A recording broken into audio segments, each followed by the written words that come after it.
Hey guys, Cookie here again with another countdown. This time I'll be sharing with you what I think the top 7 heroes are in the game. Just like the top 7 villains list, I will be basing this on how good they are in the game, how fun they are to play, and how well they fit the character overall. So it's not just about who can get the largest streaks, it's also about whether or not they are fair and fun to play with. Also, I think that DICE did a great job on all the heroes, which made this list extremely hard to rank.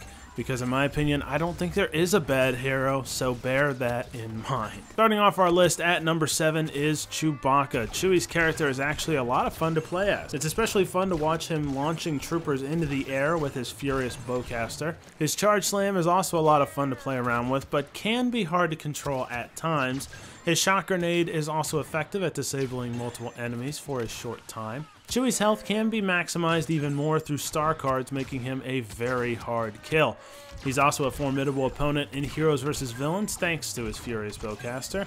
So all this begs the question, why is Chewie in last? Well, like I said, it's very competitive. The worst I can say is that his bowcaster is inaccurate, but the power of each shot makes up for it, so yeah, he's pretty good. He's just got some serious competition.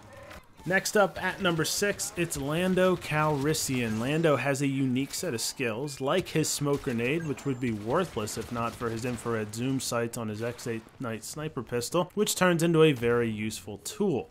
His disabler isn't the most effective tool, but does have a nice feature that will tell you how many people will be hurt by it before you detonate. The coolest thing Lando can do is his sharp shot. It's a vast improvement from a similar power that Greedo possessed from the original game, as it finds targets much quicker, and frankly, it just looks a lot cooler. Lando's voice and character lines are also some of the strongest in the game, and he does seem to fit the character well. Again, Lando's a very good character that's fun to use and very effective, but the competition is fierce.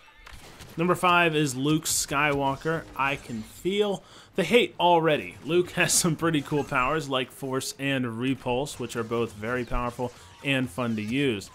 His block is also very strong and can last a pretty long time. His rush isn't quite as good as most Saber Dash attacks, but isn't really bad either. Overall, Luke is a solid character. The one major criticism for Luke is his voice, which for some reason is much worse than in the original Battlefront. I also want to add that Luke is still fast, but not annoyingly fast like in the original game, so good job on that, DICE. Coming in at number 4, it's Han Solo. When playing with Han in the beta and just hearing about his powers beforehand, I'm pretty shocked that Captain Solo ranks this high on this list, but he does so because he's surprisingly fun to play as. The shoulder charge was really dumb in the first Battlefront, but for some reason it's much more enjoyable this time around and much more useful. His detonite charge is very powerful and can be used as a grenade or a mine depending on your situation and how you decide to use it. And then there's his sharpshooter, which is very deadly against groups of enemies, although it does leave him slightly susceptible for attacks from the rear since it kind of freezes you in position. Han Solo is also very good in Heroes vs. Villains thanks to his detonite charge and shoulder charge being so powerful. At number 3, it's Leia Organa. Leia got an improvement in every way from the original game, and no, I'm not just talking about her new ass. Her outfit and look makes her appear much more fierce and gives her more authority, which I think better fits her character from the movies. Her flash grenade and squad shield are both useful, but not annoying to play against either, as they both do have some weaknesses. Her gun is really fun to use, having great sound and a very powerful secondary fire effect. Also, her rapid fire E11 power may be the best power any hero has, not just for killing enemies, but also for looking really cool the way she whips it out of her side. This character is just well constructed. The only downside for me is how her star cards can make her a bit broken with health boosts, but that kind of still remains to be seen. Number 2 is Yoda. It's not a big surprise that this character turned out to be really cool and really good. The surprise is that he's not overpowered and broken. Yoda's size does make him a difficult target to hit, but not nearly as bad as I thought it would be pre-release. His presence power is not only useful for giving himself health, it also is the team power-up, but again, it isn't a broken power-up. Since Yoda isn't able to take a lot of hits, his dash attack is very good and very necessary, making him so he can either avoid danger or slice through enemies in quick style. Their coolest and most unique power is Unleash. Pre-release, it looked like they had just copied Luke's Force Push power and gave it to Yoda, but the power is unique to Yoda because it can be charged up using Yoda's Force Block, which I have to say is super awesome and well thought out by DICE. It fits his character perfectly from the films. I'm just shocked this character turned out so balanced and fun to play. Well done. And in first place, it's Rey. This is another major surprise. Rey was pretty lame in the beta because her powers were pretty crappy and she didn't do nearly enough damage to enemies. Needless to say, she was boosted up in a major way. Rey's dash strike is a great way to not only harm multiple enemies at once, but also a great escape power.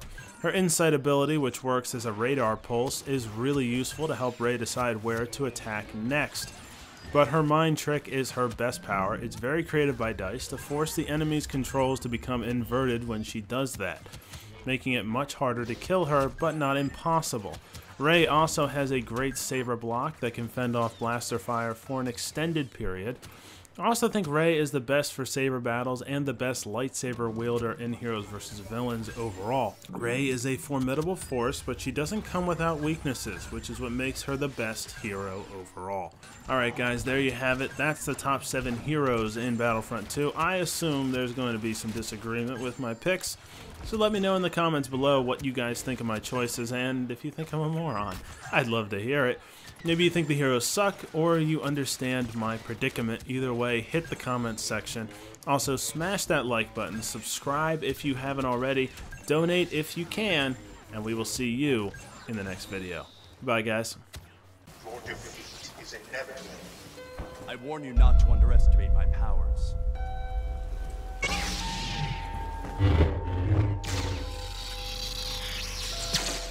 Do not throw away your potential. Don't force me to kill you!